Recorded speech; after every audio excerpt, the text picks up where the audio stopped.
O segundo livro de Samuel, capítulo 3. Durou muito tempo a guerra entre os que apoiavam a família de Saul e os que apoiavam Davi. Davi ia ficando cada vez mais forte e a gente de Saul cada vez mais fraca.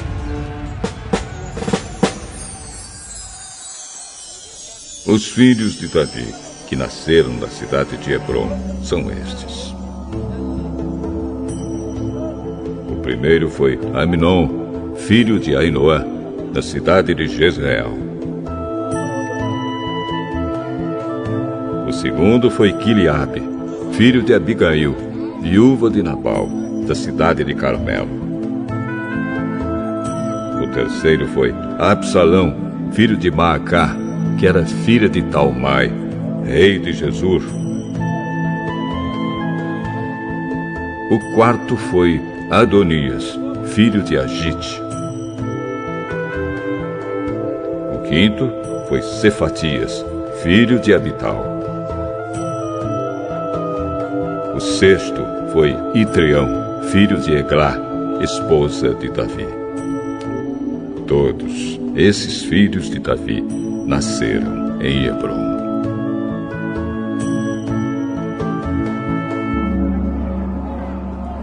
Enquanto continuava a luta entre os que apoiavam a família de Saul e os que seguiam Davi, Abner ficava cada vez mais poderoso entre a gente de Saul.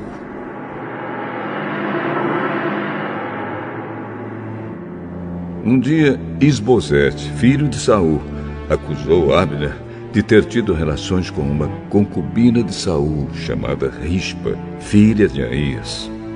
Abner ficou furioso com isso e disse: Você pensa que eu sou traidor? Pensa que passei para o lado da tribo de Judá? Desde o começo, tenho sido fiel à causa de Saul, seu pai, aos seus irmãos e aos seus amigos, e tenho evitado que você seja derrotado por Davi. No entanto, hoje você me acusa de ser culpado no caso dessa mulher. O Senhor Deus prometeu a Davi que tiraria o reino de Saul e dos seus descendentes, e que tornaria Davi rei, tanto de Israel como de Judá, para governar o país inteiro.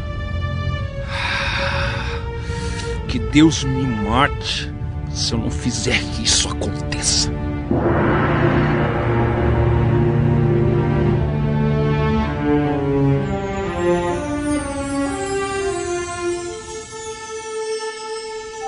Isbosete tinha medo de Abner, por isso não disse nada.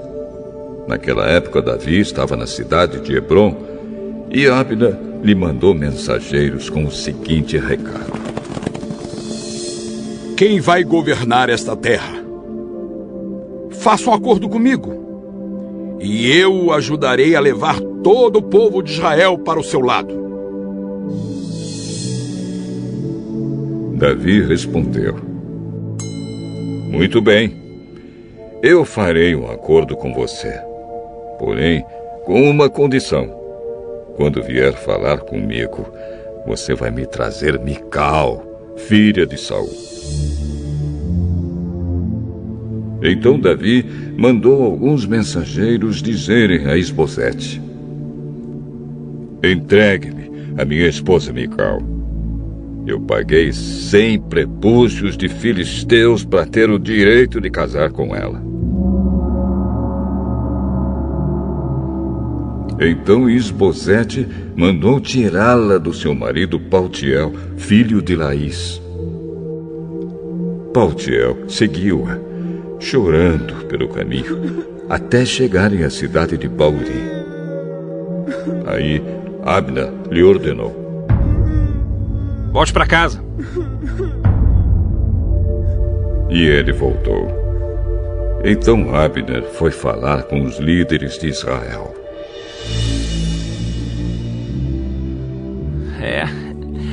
Há muito tempo que vocês queriam que Davi fosse rei de Israel. Esta é a hora de agir. Lembrem que o Senhor disse: Eu usarei o meu servo Davi para salvar Israel, o meu povo, tanto dos filisteus como de todos os outros inimigos. Abner falou também com o povo da tribo de Benjamim. E depois foi a Hebrom para contar a Davi o que o povo de Benjamim e o povo de Israel tinham resolvido. Abner, com 20 homens, foi a Hebrom para se encontrar com Davi. E este lhe ofereceu uma festa. Abner disse a Davi: Eu irei agora e conquistarei todo o povo de Israel para o Senhor. E eles o aceitarão como rei. Aí o Senhor terá o que desejava e governará o país inteiro. Então Davi deixou Abner ir embora em paz.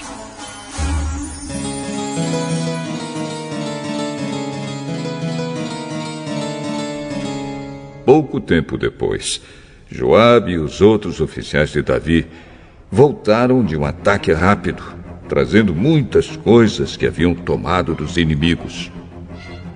Mas Abner não estava mais em Hebrom com Davi, porque este já o havia deixado ir embora em paz. Quando Joabe chegou com seus soldados, contaram-lhe que Abner havia ido falar com o rei Davi e que este o havia deixado ir embora em paz. Então Joabe foi falar com o rei.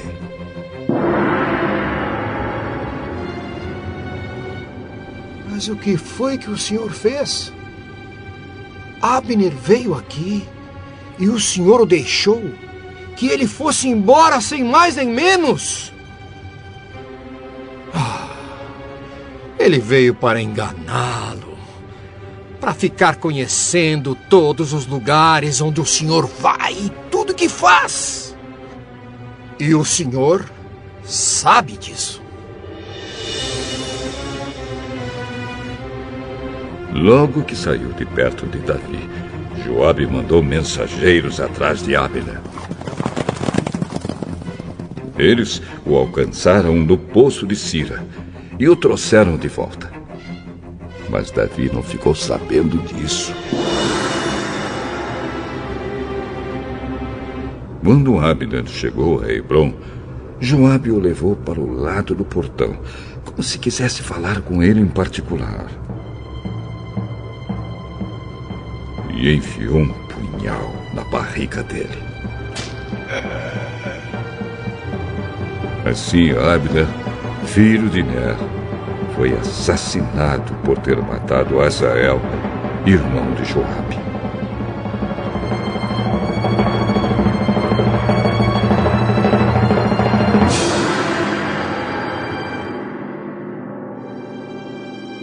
Quando soube disso, Davi disse: O Senhor Deus sabe que eu e os meus seguidores não temos nenhuma culpa no assassinato de Abner.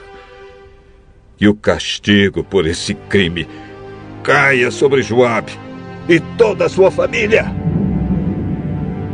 Que nunca faltem na sua família homens que tenham gonorreia ou lepra, ou que sejam capazes de fazer somente trabalho de mulher, ou que sejam mortos em batalha, ou que não tenham o que comer.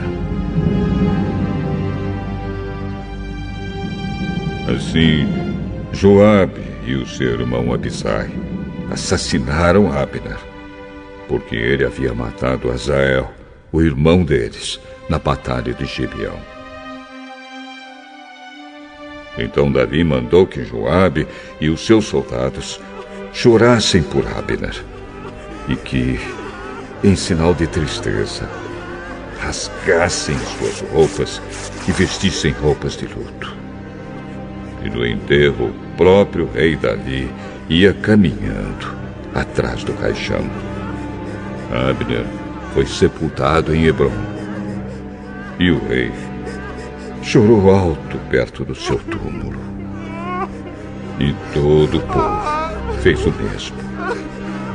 E Davi fez esta lamentação para Abner.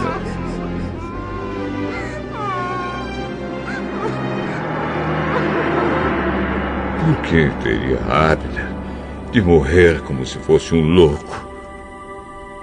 As suas mãos não estavam amarradas, nem estavam atados os seus pés. Ele morreu como alguém que é morto por criminosos. Então o povo chorou novamente por Abner. O povo tentou convencer Davi a comer alguma coisa antes que o dia terminasse. Mas ele fez este juramento: que Deus me mate se eu comer alguma coisa antes que o dia acabe. O povo ouviu isso e gostou. De fato, o povo gostava de tudo o que o rei fazia. Assim, todos os seguidores do rei Davi e todo o povo de Israel entenderam que ele não tinha tomado parte no assassinato de Abner. E ele disse aos seus oficiais: fiquem sabendo que hoje morreu um grande líder de Israel. Embora eu seja o rei escolhido por Deus, hoje me sinto fraco. Os filhos de Zeruia são homens violentos demais para mim. Que o Senhor castigue esses criminosos como eles merecem.